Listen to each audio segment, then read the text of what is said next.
सोने का अंडा मिला, मुझे सोने का अंडा मिला। तोते को जमीन पर गिरी कोई चीज मिलती है। तोता उसे उठाकर जंगल ले जाता है और शोर मचाता है, मुझे सोने का अंडा मिला, मुझे सोने का अंडा मिला। तोता खुशी खुशी वो सोने का अंडा गौरी कव्वी को दिखाने जाता है। गौरी गौरी देखो, मुझे सोने का अंडा मिला। अब मैं जंगल का सबसे अमीर तोता बन जाऊंगा।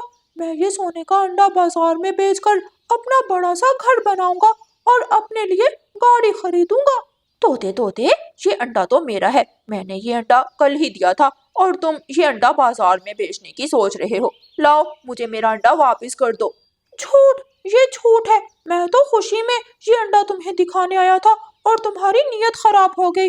ये अंडा मेरा है, मुझे मिला है।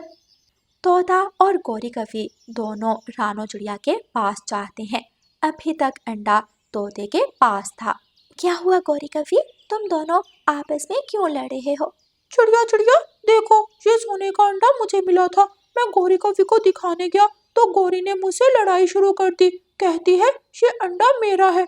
चिड़िया, ये अंडा मेरा है, मैंने ये अंडा कल ही दिया था। मैं नदी पर पानी पीने जा रही थी, मैं अपना अंडा भी साथ ले गई कि रास्ते में गिर गया। तोता शोर मचाता है, झूठ पकड़ा गया, झूठ पकड़ा गया, मुझे ये अंडा इंसानों की बस्ती से मिला है। दोनों की आपस में खूब लड़ाई होती है। तोते भैया, ये अंडा कितना भी कीमती हो, लेकिन ये अंडा सबसे कीमती उसकी माँ के लिए है जिसने ये अंडा दिया है। आप ये अंडा गौरी को वापस कर दें। नहीं, ऐसा नहीं हो सकता। तोते, ये चिड़िया का फैसला है और जंगल के सभी पक्षी चिड़िया का फैसला स्वीकार करते हैं। तोता ना चाहते हुए भी वो अंडा गौरी कव्वी को दे देता है। गौरी कव्वी खुशी खुशी वो अंडा अपने घर ले जाती है। कालू कालू देखो देखो, मुझे सोने का अंडा मिला है। क्या ये अंडा तुम्हारे पास कैसे आया? ये तो तोते के पास था। तोता पूरे जंगल में शोर मचा रहा था।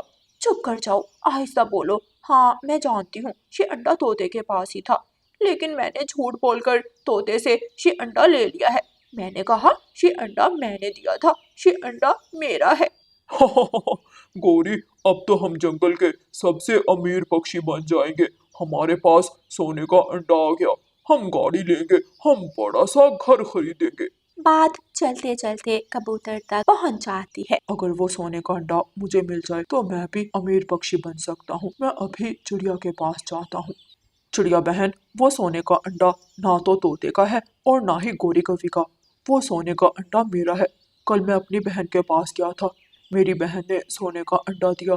मेरी बहन को डर था कि कोई चोर उसका अंडा चुरा कर ना ले जाए। मैं वो अंडा अपने जंगल ले आया और रास्ते में मुझसे गिर गया। कबूतर भैया, मुझे आपकी बात में सच्चाई नजर आ रही है। ठीक है, अगर सच में वो अंडा आपका है तो मैं आपको वो अंडा वापस लेकर जरूर दूंगी। दूसरे दिन सुबह सवेरे रानो चिड़िया गौरी कव्वी के पास जाती है और रानो चिड़िया गौरी कव्वी से कहती है, गौरी बहन, ये अंडा ना तुम्हारा है ना तोते का, ये अंडा कबूतर की बहन का है और ये अंडा तुम्हें कबूतर को वापस करना चाहिए। नहीं दूंगी, नहीं दूंगी, मैं ये अंडा किसी को नहीं दूंगी। ठीक है, अगर तुम ये अंडा सीधी तरह वापस नहीं करोगी तो मैं रानी चील के पास जाती हूँ। मैं अभी जाकर रानी चील को बताती हूँ। चिड़िया सीधी रानी चील के पास जाती है और रानी चील को जाकर सारी बात बताती है। वो सोने का अंडा तोते को रास्ते से मिला था, लेकिन गौरी ने झूठ बोलकर मुझसे वो अंडा ले लिया। आज कबूतर मेरे पास आया तो उसने बताया कि वो अंडा उसकी बहन का है। सिपाही, जल्दी जाओ और सभी पक्षियों को मेरे पास लेकर आओ। गौरी कव्वी और वो सोने का अंडा भी साथ ले आना। फिर उल्लू सिपाही उड़ता है। गौरी कव्वी, आपको रानी चील बुला रही है। सोने का अंडा भी साथ लेकर जाए, वरना आपको जेल में डाल दिया जाएगा। गौरी, तुम्हारी जिद की वजह से मुझे भी तुम्हारे साथ जेल जाना पड़ेगा। मैं तो कहता हूँ रानी चील को जाकर सीधी बात बता दो तुम। सोने का अंडा ना तुम्हारा है, ना तोते का और ना ही कबूतर का। अगर ये सोने का अंडा मेरा ना हुआ तो मैं ये सोने का अंडा किसी का नहीं होने दूंगी। सभी पक्षी रानी चील के पास पहुंच जाते हैं। कबूतर अपनी बात बताता है, तोता अपनी बात, और फिर गौरी कव्वी रोने लगती है। रानी चील, एक माँ से उसके अंडे को जुदा मत करो। मैं मर जाऊंगी। अगर मेरा अंडा किसी ने ले लिया तो मैं मर जाऊंगी। मुझे सोने का लालच नहीं, मैं सच बोल रही हूँ। ये अंडा मेरा है, कृपया करो, ये अंडा मेरे पास रहने दो। गौरी कवि मगरमच्छ के आंसू बहा रही थी और रो रही थी। गौरी कवि को रोता हुआ देखकर तोता और कबूतर हार जाते हैं और मान जाते हैं। ठीक है रानी चील, अगर गौरी जी अंडा अपने पास रखना चाहती हैं तो हमें कोई एतराज नहीं। लेकिन गौरी बहन, याद रखना, अगर इस अंडे से कबूतर का बच्चा निकला तो तुम्हें कबूतर को वापस करना होगा। हाँ, मैं वादा करती हूँ, अगर इस अंडे से मेरा बच्चा निकला तो मैं अपने पास रखूंगी, और अगर कबूतर का निकला तो मैं कबूतर को वापस कर दूंगी।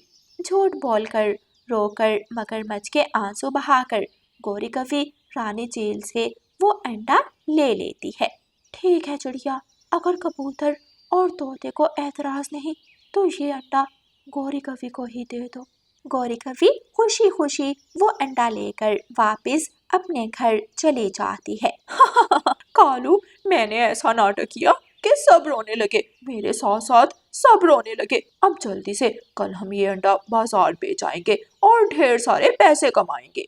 दूसरे दिन सुबह सवेरे रानू चिड़िया अपने घर के बाहर बैठी थी कि वहाँ किसान की पत्नी अपने बेटे के साथ आती है। चिड़िया चिड़िया, मेरे बेटे की एक सुनहरे रंग की बॉल गुम हो गई है। मुझे किसी ने बताया है कि एक तोता वो बॉल उठाकर जंगल की तरफ ले आया था। क्या आपने मेरे बेटे की वो सुनहरी रंग की बॉल देखी है? क्या क्या वो आपके बेटे का खिलौना है? हाँ, वो मेरे बेटे का खिलौना ही था, लेकिन वो तोता उठा लाया। आप चले मेरे साथ। फिर रानो चिड़िया किसान की पत्नी और किसान के बेटे को गौरी कवि के घर ले जाती है। गौरी, तुम्हारा झूठ पकड़ा गया और तुम्हें एक सच भी बताना चाहती हूँ। ये सोने का अंडा नहीं, बल्कि ये तो किसान की पत्नी के बेटे की बॉल है। क्या चिड़िया, ये तुम क्या कह रही हो? क्या ये सोने का अंडा नहीं है?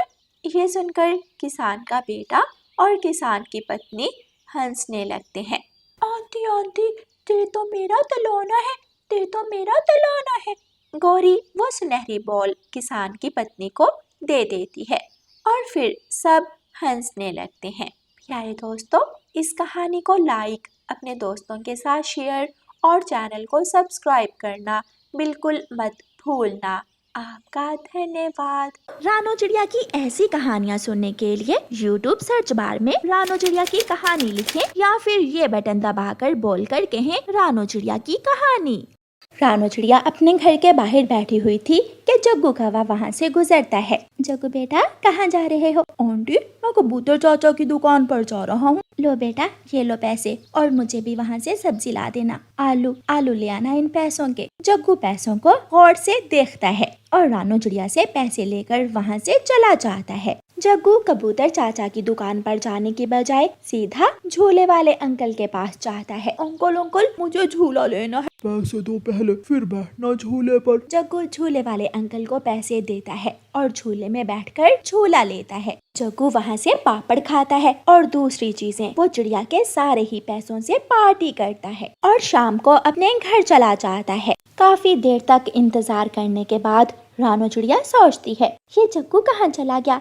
कबूतर चाचा की दुकान तो इतनी दूर नहीं है, पास ही तो है। फिर ये जग्गू अभी तक लौट कर क्यों नहीं आया? मैं उसके घर जाकर पूछती हूँ। रानो चिड़िया उड़ती है और जग्गू कौवे के घर जाती है।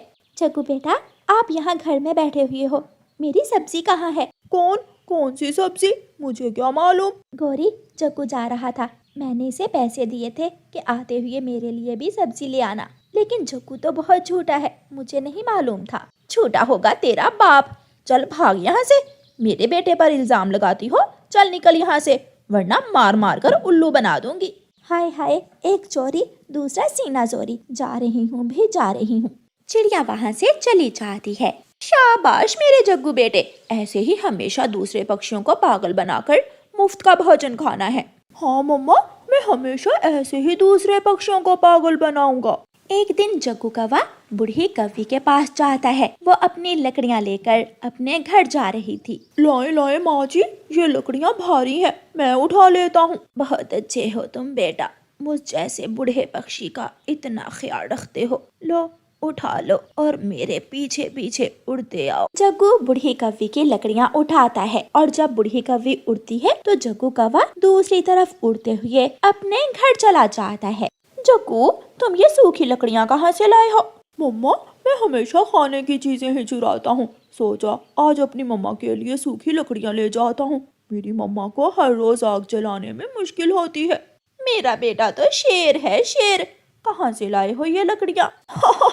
बूढ़ी कौवी माँ जा रही थी कि मैं धोखा देकर उसे ये लकड़ियाँ ले आया हूँ। जग्गू कौवा हर दिन बिगड़ता जा रहा था क्योंकि उसकी मम्मा हमेशा उसकी गलतियों को सुधारने की बजाय उसे और बढ़ाती थी और उसकी तारीफ करती थी। कुछ दिनों के बाद जग्गू कौवा पहाड़ों के पास उड़ता हुआ जा रहा था। वहाँ माही चील बैठी खाना बना रही थी। जग्गू थोड़ी दूर जाकर छुपकर बैठ जाता है। जब माही चील बर्तन में पानी लेने घर जाती है तो जग्गू कौवा माही चील की हंडिया उठाकर वहाँ से भाग जाता है। माही चील घर से निकलते हुए जग्गू कौवे को देख लेती है। कौवे, दुष्ट छोटे कौवे, रुक जा। अगर भूख लगी है तो मुझसे मांग कर खाना ले।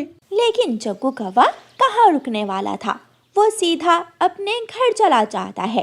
मम्मा, देखे मैं क्या लाया हूँ। गाजर और भिंडी की सब्जी। आज तो मेरे बेटे ने कमाल ही कर दिया। मेरा तो आज गाजर और भिंडी खाने को बहुत दिल कर रहा था। दोनों माँ बेटा मजे मजे से गाजर भिंडी खाने लगते हैं। चिड़िया, उस छोटे कौवे का घर कहाँ है? किसका घर? गोरी के बेटे जग्गू कौवे का। हाँ, उसी कौवे का जिसकी माँ बहुत चालाक है। चील दी, वो सामने वाला घर है उस कौवे का। चील घर के दरवाजे पर जाती है और आहिस्ता से दरवाजे पर दस्तक देती है। मम्मा, देखो बाहर कौन है? जग्गू, तुम देखो, मुझे अभी और गाजर भिंडी खाने को मन है। जग्गू कौवा जल्दी से दरवाजा खोल देता है। माही चील जग्गू कौवे को धक्का देती है और उसे गिराकर सीधी घर के अंदर आ जाती है। चील दी, आप? हाँ, और ये गाजर भिंडी तुम खा रही हो? तेरा बेटा मेरी ही चुरा कर लाया है। नहीं जग्गू बेटा, चील दी की कौन चोरी करता है? क्या पागल हो गए हो? और जो तुम खा रही हो, क्या तुम भी पागल हो? फिर माही चील गोरी और जग्गू को मारने लगती है। बचाओ, मुझे बचाओ। आंटी छोड़ दे। गोरी और जग्गू कौवे की चीखें दूर दूर तक जा रही थीं और सब पक्षी गोरी के घर के बाहर जमा हो जाते हैं। चील कौवों को मारती हुई घर से बाहर ले आती है और ऐसे सबके सामने गोरी को बहुत शर्मिंदा होना पड़ता है। गोरी कौवी को मार जग्गू की वजह से पड़ी थी, लेकिन सच ही कहते हैं कि अगर अपनी संतान को बुरे काम सिखाओगे तो फिर ऐसा तो होगा ही।